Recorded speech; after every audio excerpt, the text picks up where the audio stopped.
এই ব্রাজিলকে হারাবে কে? চিলির বিপক্ষে শক্তিশালী স্কোয়াড ঘোষণা করল ব্রাজিল ফুটবল ফেডারেশন।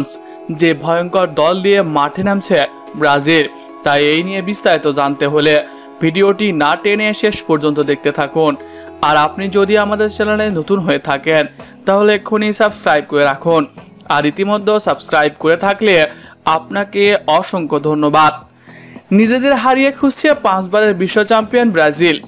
যে ব্রাজিলকে বিশ্বকাপের রাজা বলা হয়, সেই ব্রাজিলই আসন্ন 2026 সালের বিশ্বকাপ খেলা নিয়ে শঙ্কা দেখা দিয়েছে। একের পর এক ম্যাচ হেরেই চলেছে সেলেসাওরা। এর অন্যতম কারণ হলো দলের তারকার অভাব ও ইনজুরি সমস্যা। ব্রাজিলের খেলোয়াড়রা বিভিন্ন দেশের বিভিন্ন লিগে দারুণ পারফর্ম করে তাদের দলকে জেতাচ্ছেন, অথচ সেই সকল খেলোয়াড়কে বাদ দিয়ে ব্রাজিল বিশ্বকাপ বাছাইয়ের জন্য দল ঘোষণা করে। এর ফলাফল হিসেবে ফিফা র্যাঙ্কিং এর 7 নম্বরে থাকা দল প্যারাগুয়ের কাছে হেরে বসে ব্রাজিল। এরপরই নড়ে চড়ে বসেছে ব্রাজিল ফুটবল ফেডারেশন। ব্রাজিলের তারকা খেলোয়াড়দের দল গড়তে প্রস্তুত তারা। সেই ধারাবাহিকতা দলে আসছে বিশাল পরিবর্তন।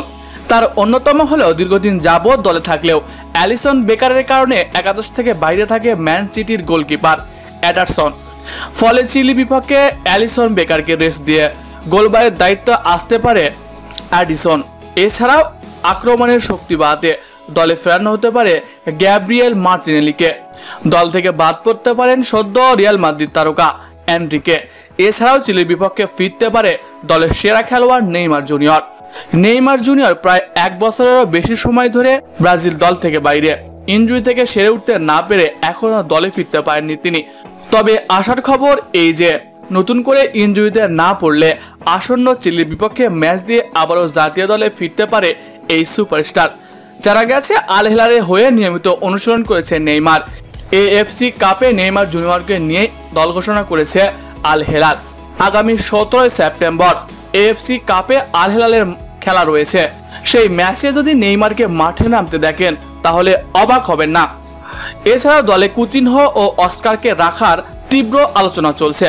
প্রিয় দর্শক, ব্রাজিল দলে আপনি কোন খেলোয়াড়কে দেখতে চান কমেন্ট করে জানিয়ে দিন আমাদের কমেন্ট বক্সে। এছাড়াও খেলাধুলার সকল আপডেট সবার আগে পেতে হলে আমাদের চ্যানেলটি সাবস্ক্রাইব করতে ভুলবেন না। ধন্যবাদ সবাইকে।